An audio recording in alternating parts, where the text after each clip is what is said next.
Bienvenido al canal de YouTube Narraciones Budismo. Los 4 sellos del budismo. Compuesto por su santidad el 14º Dalai Lama. Los 4 sellos, axiomas que son comunes a todas las escuelas del budismo, tienen una profunda significación para el practicante. Como explicamos antes, el primer sello declara que todos los fenómenos compuestos son impermanentes. La naturaleza de la impermanencia es explorada en su máxima amplitud en los principios de la escuela sautrantika. Según su punto de vista, todos los fenómenos compuestos son impermanentes por cuanto son momentáneos. Las mismas condiciones que les dan el ser causan también su desintegración. Cualquier cosa o acontecimiento que llega al ser como resultado de otros factores no necesita una condición secundaria para su desintegración. En el momento en que accede a la existencia, el proceso de desintegración ya ha empezado. Con otras palabras, el mecanismo de la cesación está incluido en el propio sistema. Es como si las cosas y los acontecimientos contuvieran la semilla de su propia desaparición final. La sencilla razón de ello es que toda cosa que se ha producido a través de causas recibe su fuerza de otra cosa. Su propia existencia solo tiene lugar con el apoyo de otros factores. Este concepto budista de los fenómenos como algo dinámico y de naturaleza momentánea, que emerge como consecuencia del principio de la impermanencia universal, es muy similar al concepto de un universo físico dinámico y siempre cambiante, tal como lo presenta la física moderna. El segundo sello afirma que todos los fenómenos contaminados son por naturaleza insatisfactorios. En este contexto, fenómenos contaminados se refiere a todas las cosas, acontecimientos, experiencias, etc., que son producto de acciones contaminadas y de las ilusiones subyacentes que dan lugar a estas. Tal como explicamos antes, cualquier cosa que es producida recibe su fuerza de otra cosa, en el sentido de que está bajo el control de factores distintos de ella misma, por ejemplo, sus causas y condiciones. Aquí causas se refiere específicamente a nuestra ignorancia fundamental, nuestras emociones aflictivas y hechos cognitivos, y nuestras acciones contaminadas. Asimismo, la ignorancia no hay que percibirla como un estado pasivo de mera no conciencia.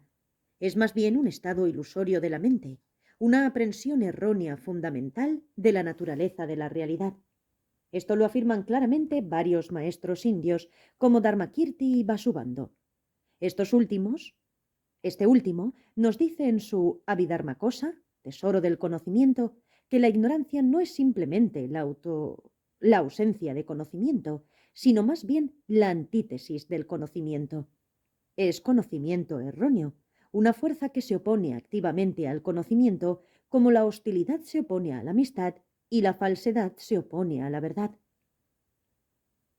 En tanto los seres están bajo el control de estas fuerzas de la ignorancia, el sufrimiento y la insatisfacción siempre son parte integrante de su modo de ser.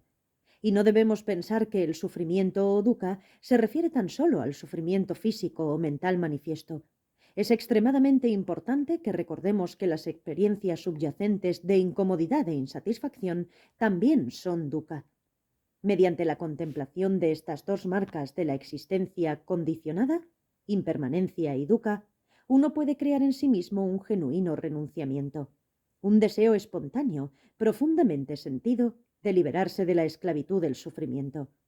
Y entonces se plantea la pregunta: ¿puede un individuo alcanzar semejante estado de libertad?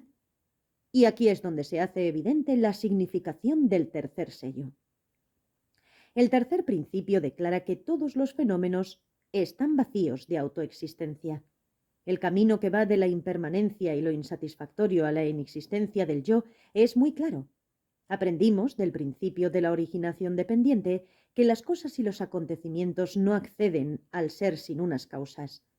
También vimos que el sufrimiento y las condiciones insatisfactorias están causados por nuestras propias ilusiones y por las acciones contaminadas inducidas por ellas.